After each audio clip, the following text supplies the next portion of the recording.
আমি যে কত জায়গার মধ্যে রান্না করি একমাত্র আমিই কইতে পারি, আর তোমরাও দেখতে পারো। দেখো, এই রান্না করি রান্নাঘরে, এই রান্না করি বাইরে চুলায়, আবার এই রান্না করতেছি ঘরে।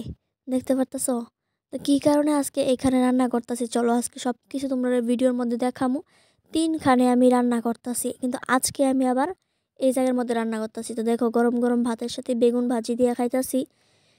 তো আমি খাইতাম না, এখন সুরুচি তেরে দিমু ভাতটা। তো কে লিগা আজকে এখানে রান্না করতেছি চলো দেখাই। Hi hello everyone, welcome back to my channel Surajit Mahi ব্লগে সবাইকে স্বাগতম।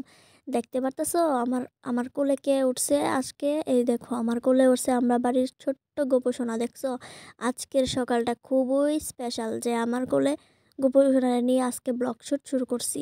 দেখো, এইমাত্র গোপসোনার ঘুম ভাঙলো।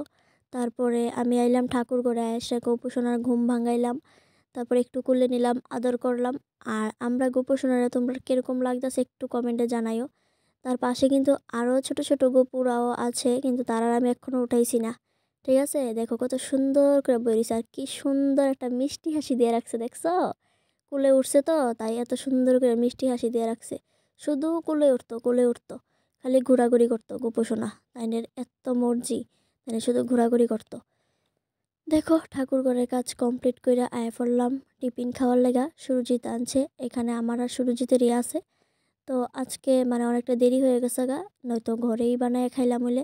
তো সুরজিৎ কইতাছে তোমার তো রান্না করতে একটু দেরি হইব, আমি গিয়ে সেটা বাজার থেকে মিষ্টি দোকান থেকে টিফিন আনি, ওইখানে নিরামিষই টিফিন থাকবো। তো টিফিন খাইছি, খায়া একটু রেস্ট করছি, কইরা সেটা দেখো আমার জায়গাতে আমি আয়া পড়ছি। তোমরা অনেক সময় দেখো আমরা রান্নাঘরে আমরা রান্না করি, চুলার মধ্যে রান্না করি, কিন্তু আজকে আমি বারান্দা ঘরে রান্না করতেছি। কেন জানো? আজকে খাইতাছি আমরা নিরামিষ। নিরামিষও না, সংযমের খাইতাছি। এই ভিডিওটা ছিল সরস্বতী পূজার আগের দিনের ভিডিও। তো আমরা তো জানো সরস্বতী পূজার দিন অঞ্জলি নিছি সুরজিৎ আর আমি। ভিডিওতে দেখতে পারছো, শান্তিকেলী আশ্রমে গিয়ে অঞ্জলি নিছি।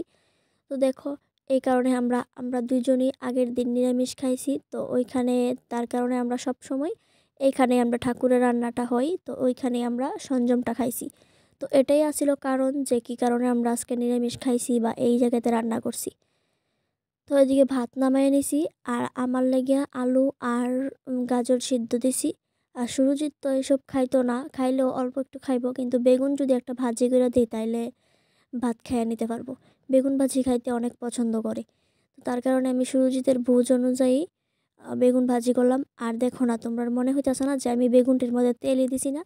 তোমরা যদি ভিডিওটা প্রথম থেকে লক্ষ্য রাখো তাহলে দেখতে পারবা যে কতটা তেল দিছিলাম আর কতটা তেল বেগুনের মধ্যে আছে।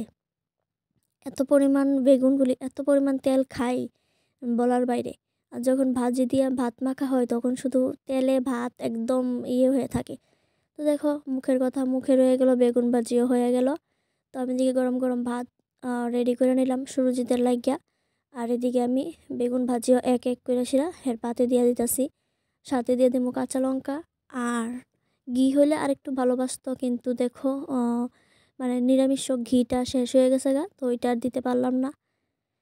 তো সুরজিতের এদিকে ভাত দিয়ে সেরা আমি আই পড়লাম আমার রান্নাটা করতে। আমিও কিন্তু আমার আলু সিদ্ধ আর হচ্ছে গাজর সিদ্ধ সিদ্ধ মাখা করে নিছি। আর এদিকে আমি একটু বসাইছি আলুর দম। কেননা শুধু ভাজা আর ভর্তা দিয়ে তো ভাত খেতে পারতাম না, কারণ আজকে সারাটা দিনই এখানে খাইতে হইব। তো তার কারণে একটু আলুর দম রান্না করতেছি। দেখো, কে কে আলুর দম খাইতে পছন্দ করে একটু কমেন্ট করো তো। আমরা কিন্তু খুবই পছন্দ করি, হোক ভাত দিয়া হোক রুটি দিয়া। তো আমি একটু বেশি করে করতেছি, কারণ রাতে তো রুটি খাওয়া হইব। তো একবারে আমি তরকারিটা করে নিতেছি। দেখো, আলুগুলি ভাঙ্গা দিয়ে দিছি, তাইলে কি হয়, তরকারিটা একটু টেস্ট আলাদা আয়।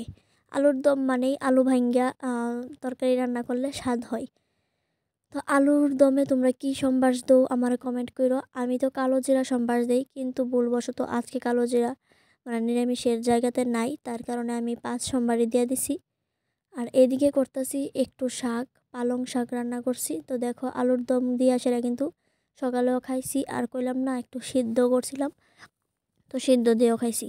আর আলুর দম ভাবছিলাম দুপুরে রাতের লেগে করম, কিন্তু যেহেতু ওয়া গেছে গা, আমি আর কই যেহেতু তরকারিটা হইছে তাহলে আমি এখান থেকে একটু তরকারি নেই।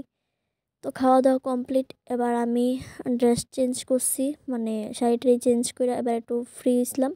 হঠাৎ মনে হলো আরে পরের দিন সকালে যদি আমি এইগুলি গুছাই তাহলে তো অনেকটা দেরি হয়ে যাবো গা। তাহলে আমি বিকালে এইগুলি সব গুছগাছ করে রাখতাছি। দেখো বেলপাতাগুলি এক এক করে পায়রা মানে গাছ থেকে তো পায়রা আনছে মা, তো এদিকে আইনা সেটা আমি বাচ্চা ধুইয়া নিতাছি। তো সব কিছু আমি এদিকে কমপ্লিট কইরা সাইরা আমি সন্ধ্যার লাগা আবার রুটি কইরা নিতাছি, কারণ রাতের রুটিটা আমি সন্ধ্যার দিকে কইরা নিতাছি যেন ফ্রি হয়ে যাইয়া। আর আজকে তো খেলা ছিল, মানে যেদিন সরস্বতী পূজার আগের দিন তো খেলা ছিল, তো আমিও কিন্তু খেলা দেখতে ভালো লাগে। তো আমি কই তাড়াতাড়ি করে রুটিটা কইরা সেরা 7টার আগেই আমি রুটি টুটি কইরা একদম ফ্রি হয়ে গেছি গা। তো দেখো ভাবছিলাম তো আলুর দম দিয়ে সেরা খাইবো, তো হ্যাঁ কইতাছে আবার নাকি মটর তরকারি করতাম, মটর তরকারি করুন। তো ভিডিওটা কেমন লাগছে জানাইও। Bye bye.